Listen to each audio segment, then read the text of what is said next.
Merci, Père Louis-Marie Coudray, pour cette intervention aussi fascinante qu'émouvante.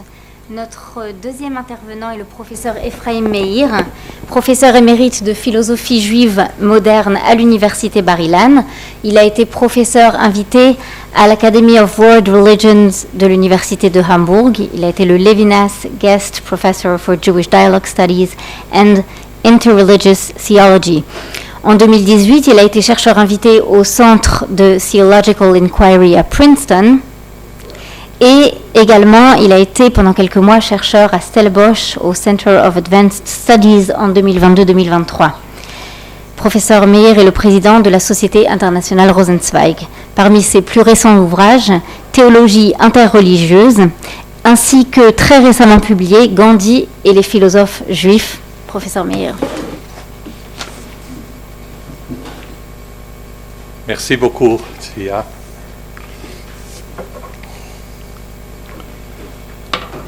Il y a 40 ans, mon épouse et moi visitions André et René Neher. À cette occasion, André nous a offert son livre « Ils ont refait leur âme ». Dans ce livre, le 20e, Neher nous parle de juifs qui font retour, des Baalei Tchouva, mais pas dans le sens courant du terme. Il s'agit de juifs qui, d'une façon ou d'une autre, retournent vers le peuple juif. Ils reviennent et réparent le passé. Le titre du livre nous rappelle Bernard Lazare, qui écrit en 1903, je cite, « J'ai refait mon âme ». Mais peut-être encore plus, vu l'intérêt de Neher pour Kippour, le mot est emprunté à Arnold Schoenberg, qui écrit dans son Kol Nidre « Nous refaisons notre âme ». La structure du livre est limpide. Tout au début, en arpège, il fait entendre les voix de ceux qui aimaient l'assimilation, mais qui ont fait retour. La première partie traite de la dialectique de l'homme juif. Neher y discute la tension entre être soi-même et être avec et comme les autres. La deuxième partie explique la situation de l'homme biblique qui doit répondre à l'appel divin « Où es-tu » Ici, Neher prouve qu'il est le maître incontestable de la lecture biblique. Il offre sa lecture juive de la Bible et de sa propre existence par elle et en elle. Dieu même se répand et fait teshuva. Si l'homme biblique peut faire un pas pour revenir, c'est que parce que Dieu est déjà revenu vers lui. La troisième partie du livre a pour titre « Du reniement au renouement ». Il y fait entendre les multiples voix de ceux qui retournent au judaïsme. Il montre l'impossible assimilation et les chemins de retour de Heinrich Heine, Bernard Lazare. Il décrit le défi assumé des poètes Benjamin Fondam et Karl Wolfskehl, les revenants du marxisme Piotr Rutenberg et Itzhak Steinberg, ainsi que Ernst Bloch, Franz Rosenzweig et Arnold Schoenberg. Il conclut son livre avec une réflexion sur le Kol Nidre de Schoenberg. Il nous rappelle la phrase « O Zaru ala Tzadik », la lumière initiale s'est brisée. Cette lumière a été semée en 1000 étincelles et le Baal Tchouva les prend à pleine main. Les étincelles perdues lors de la création sont accueillies par celui qui fait retour. La lumière est semée pour le juste, mais aussi pour le revenant, qui ramène l'étincelle à Dieu. Ainsi, celui qui refait son âme, refait l'âme du monde. Kol Nidre, conclut Neher, est la prière la plus significative de la teshuva juive. Neher était en même temps un savant et un homme entier. Il avait une âme poétique. Il écrivait comme un musicien dans un style évocateur. Pour lui, le Baal Tchouva est un arbre renversé dont les racines sont au ciel. Il avait un sourire magnifique, un des plus beaux sourires que j'ai rencontrés dans ma vie. Et surtout, il était un amant de Sion, un rêveur qui lui-même retourna vers la terre d'Israël. Ils ont refait leur âme témoin d'un riche univers spirituel. Neher écrit à propos de la Teshuvah dans le sens le plus large du terme. Il s'agit de Juifs qui retournent vers le peuple juif, qui font le rukkehr, et non seulement de Juifs qui deviennent plus religieux. Il décrit leur retour non pas nécessairement à la foi et à la religion, mais au peuple. Ils quittent une désorientation et s'orientent à nouveau. Par là, Neher élargit la catégorie des Juifs qui sont traditionnellement connus comme Baalei Teshuvah. Dans le cœur de ces retournants, les étincelles peuvent se rallumer soudain. Les héros qu'il évoque sont des Juifs qui savaient s'orienter et se réorienter vers l'Orient, vers la lumière d'un judaïsme brillant, lumineux et attractif.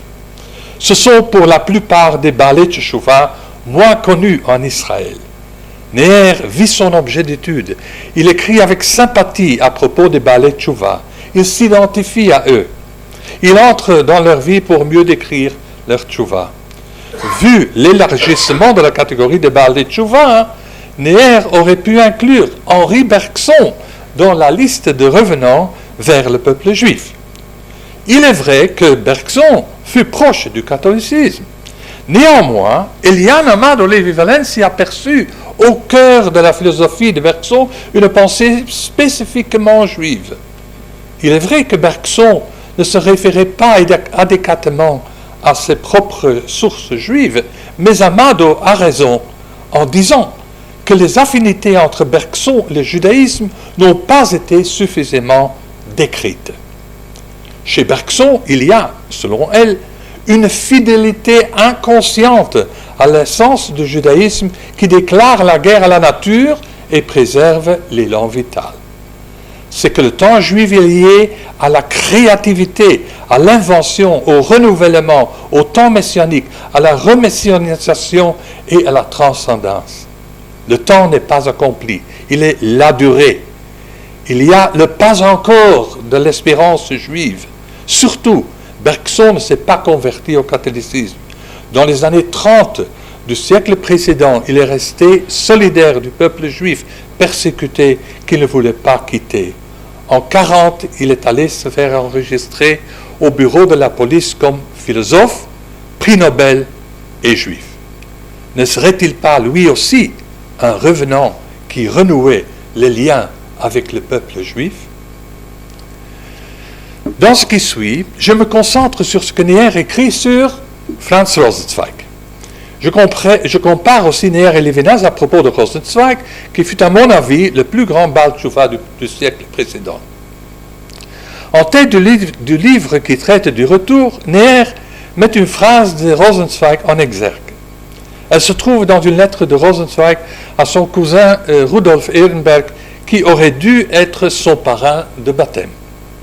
La lettre est écrite quelques jours après le retour de Rosenzweig, lors du jour de Kippour. Voici la phrase en exergue. Il arrive que l'histoire universelle se blottisse dans les pages des lexiques. C'est le cas du terme hébreu teshuvah, irréductible à sa traduction dans le Nouveau Testament par métanoïa, irréductible à toute expression différente du terme hébreu teshuvah. Fin de citation. Le terme teshuvah ne peut donc être réduit à la métanoïa chrétienne à un simple changement de vision. Pour Neher, Rosenzweig et surtout le rentrant, le Baal Teshuvah, qui a fait l'expérience de Saül, de Paul de Tarse, en sens inverse. Il croyait découvrir le royaume du Fils, et ce qu'il trouve, ce sont les simples et vieilles ânesses de son père. Le 11 octobre 1913, Rosenzweig a fait l'expérience de Yom Kippour, le jour où les Juifs refont leur âme et où tous sont des Baalei Teshuvah. Il refuse alors l'assimilation et entreprend une marche à contre-courant. Neher est plein d'admiration pour Rosenzweig le revenant. Il explique que les Baalei Teshuvah sont constamment en route. Il y a les Darkei HaTeshuvah, les chemins du retour. Rosenzweig entreprend de diriger le Lehrhaus à Francfort.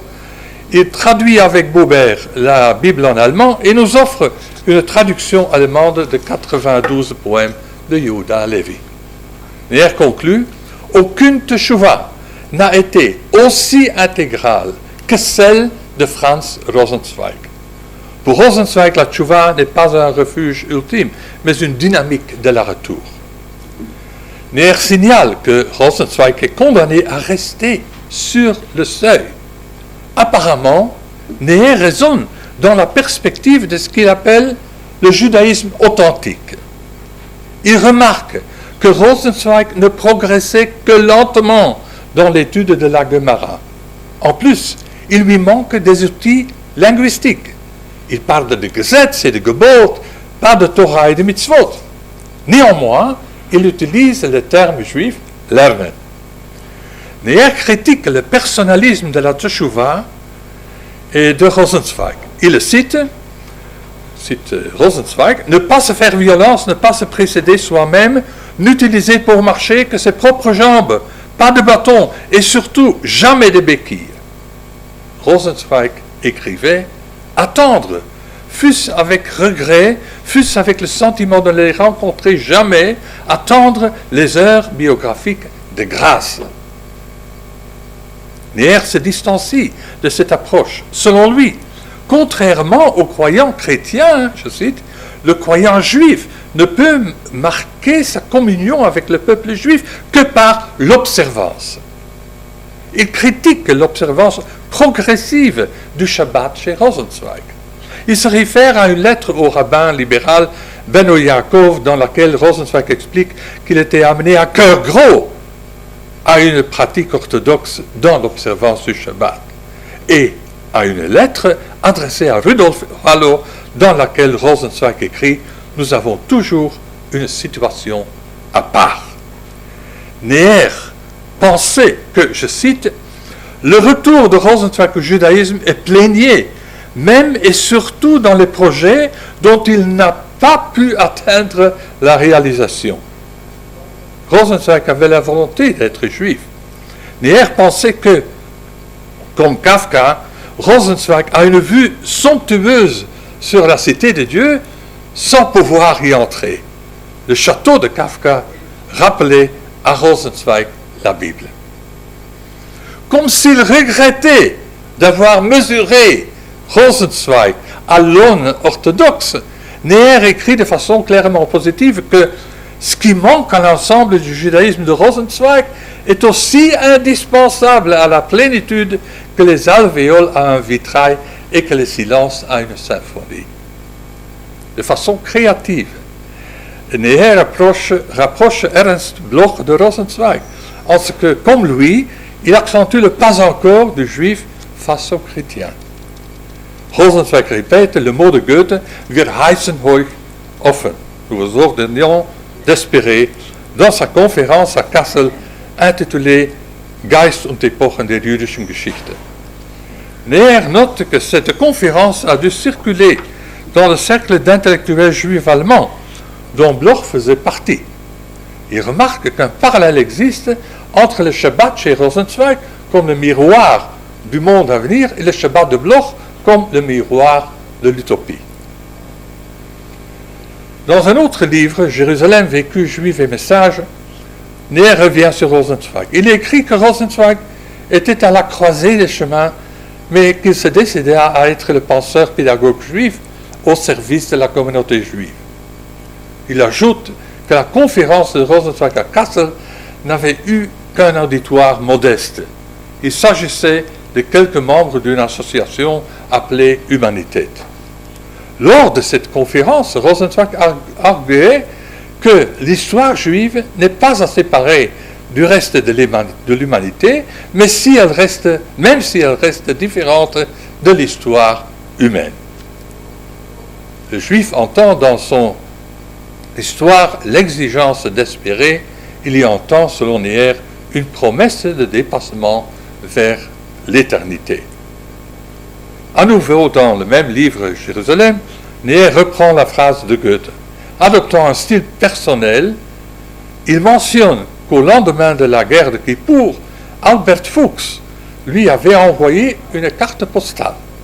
Fuchs, professeur à l'université de Strasbourg, était un chrétien agnoste et un rescapé de Dachau. C'était lui qui dirigeait la thèse que Neher voulait écrire sur l'Allemagne dans l'œuvre de Heine. Comme on sait, Neher brûla cette thèse en 1942 et décida d'écrire sur le prophète Amos à la place. Sur sa carte postale envoyée à Neher, Fuchs écrivait « Ich heiße euch hoffen » « Je vous ordonne d'espérer ». C'était une variante des mots espérantiels de Goethe « Nous vous ordonnons d'espérer ». Les mots sur la carte postale étaient suivis de l'initiale « Ge », c'est-à-dire Goethe. Mais Neher interpréta l'initiale comme l'initiale de Gott, c'est-à-dire Dieu. Dieu leur donnait d'espérer. Neher et Levinas approchent le retour de Rosenzweig de façon différente. Levinas est d'accord avec Neher quand il écrit que chez Rosenzweig il y a un non à la conversion. Rosenzweig fait le chemin du retour et de la reconquête. Néanmoins, il y a entre eux des différences non négligeables. Tout d'abord, Levinas se concentre sur ce que Rosenzweig écrit dans l'Étoile de la Rédemption. Dans l'Étoile, je cite, « L'existence juive est une catégorie de l'être. » Rosenzweig va au judaïsme à partir de l'universel et de l'humain. À sa mort, il apparaît en Allemagne comme le maître et l'inspirateur d'un renouveau juif. Il voit l'essence première de la religion dans la façon même dont l'être est. Pour Rosenzweig, la religion est loin d'être une notion onctueuse, mystique, pieuse, homilétique et cléricale. Dans la nouvelle pensée de Rosenzweig, dit encore Levinas, la religion, avant d'être une confession, est la pulsation même de la vie, où Dieu entre en rapport avec l'homme et l'homme avec le monde. Religion comme la trame de l'être antérieure à la totalité du philosophe. Pour Rosenzweig, le judaïsme est inséparable du commandement de l'amour. Il pense que l'on peut commander l'amour. Les commandements sont le renouvellement de l'amour de Dieu pour l'homme, sans quoi l'amour commandé dans les commandements n'aurait pas pu être commandé. L'amour du prochain est la réponse de l'amour à l'amour de Dieu. Pour Neher aussi, chez Rosenzweig, la religion reprend sa signification initiale de lien. Mais Levinas se concentre beaucoup plus sur l'œuvre philosophique de Rosenzweig, dans laquelle il discerne deux éléments juifs. L'idée du commandement, comme essentiel à la relation de l'amour, et le passage de la religion au judaïsme, à la communauté. Comme Neher, Levinas perçoit une évolution chez Rosenzweig, mais cette évolution restait, je le cite, libérale. L'orthodoxie stricte à laquelle Rosenzweig était arrivé demeurait d'essence libérale. Sans juger, Levinas note que Rosenzweig était libéral du point de vue pratique. Selon Ernst Simon, il est vrai, Rosenzweig avait choisi tout. Levinas note aussi que Rosenzweig ne croyait pas comme l'orthodoxie à la mosaïcité du Pentateuque, tout en mettant l'accent sur R, lu non comme le rédacteur final, mais comme l'initiale de Rabbeinu, Moïse, notre maître. À première vue, ce que Levinas dit sur l'orthodoxie stricte d'essence libérale me semble un peu la quadrature du cercle. Mais ce n'est peut-être pas le cas. Comme on sait, Rosenzweig se sentait entièrement juif en disant « rien de juif m'est étranger ». Cette phrase, qui figure dans l'article Les Baptisseurs, est une judaïsation du dicton latin de Terence « Homo sum homini nihil ame alienum puto ». Cela nous rappelle que 80 ans avant les Baptisseurs, avant l'article de Rosenzweig, Chadal avait écrit dans une de ses lettres hébraïques « Judaeus sum judaici nihil ame alienum puto ». Comme Chadal, Rosenzweig se sentait lié à tout ce qui est juif. Neher, lui aussi, écrit, presque une copie, « Rien de ce qui est juif ne m'est étranger ». La lecture de Rosenzweig par Levinas est donc plus philosophique que la lecture qu'en faisait Neher. Quoique Neher lui aussi apprécie l'œuvre philosophique de Rosenzweig, qui fait de lui, à côté de Martin Buber, le plus éminent penseur religieux juif de la première moitié du XXe siècle. Lévinas accentue plus la contribution proprement philosophique de Rosenzweig. Sa lecture philosophique souligne plus la place que Rosenzweig donne au peuple juif au cœur de l'histoire en gestation. Son analyse est plus pénétrante que celle de Neher, avec plus d'attention pour l'œuvre philosophique. Lévinas parle de l'actualité du message rosenzweigien. Comme Neher, Lévinas s'intéresse à la biographie spirituelle de Rosenzweig, mais il se soucie moins de l'orthodoxie ou du manque d'orthodoxie de Rosenzweig. Il ne cherche pas un judaïsme authentique. Son attention va ailleurs. En plus, différemment de Neher, Lévinas avance que le christianisme ne menace plus l'existence juive. Au chapitre voué à Rosenzweig, Neher donne encore le titre de la tentation de la croix à l'étoile de la rédemption. Lévinas juge qu'aujourd'hui, après la Shoah, le christianisme ne constitue plus un pôle d'attraction pour les juifs. C'est plutôt l'histoire globalisante qui conteste au judaïsme sa prétention la plus antique. Pour Rosenzweig, le temps hors temps des rites est important comme le temps de l'histoire. Merci.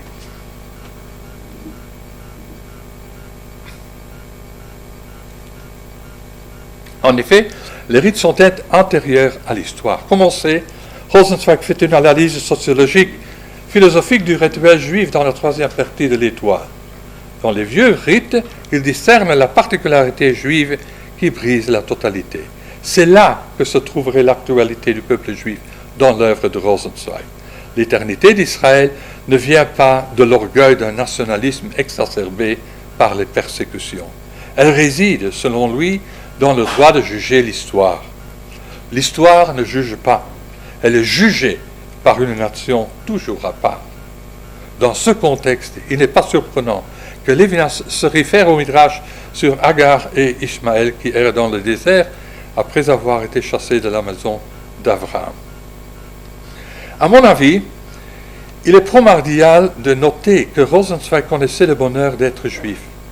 Il connaissait, je cite, das unaussprechliche Glück, Jude zu sein, le bonheur ineffable d'être juif. C'est un très très beau mot, n'est-ce pas? J'estime que ce bonheur accompagne tous ceux qui font teshuva et qui sont contents aussi de leur démarche et de leur évolution spirituelle. Une dernière remarque pour la dernière minute. Cette remarque me permet de voir en Neher lui-même un revenant.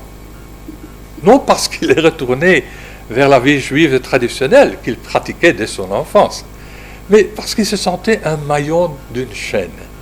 Dans Jérusalem, il écrit que son exil lui-même était une route, la route du retour à Jérusalem.